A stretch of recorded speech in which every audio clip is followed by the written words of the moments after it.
জীবনে দুঃখ প্রকাশ করতে বিশিষ্ট একটা বন্ধু লাগে।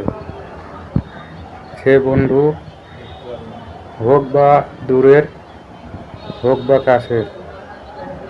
আর আমি বলবো, তোমার বন্ধু তোমার বাড়িতেই আসে, সেটা হচ্ছে মা বাবা।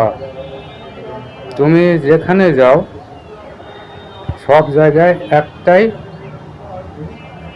প্রকাশ করতে হয়, সেটা হচ্ছে মা বাবা। যেমন কেউ যদি তোমাকে জিজ্ঞেস করে তোমার বাসা কোথায়, তা আমরা বলি গ্রামের নাম। তারপর বলে তোমার মা বাবার নাম কি, তখন আমরা মা বাবার পরিচয়ে পরিচিত হই।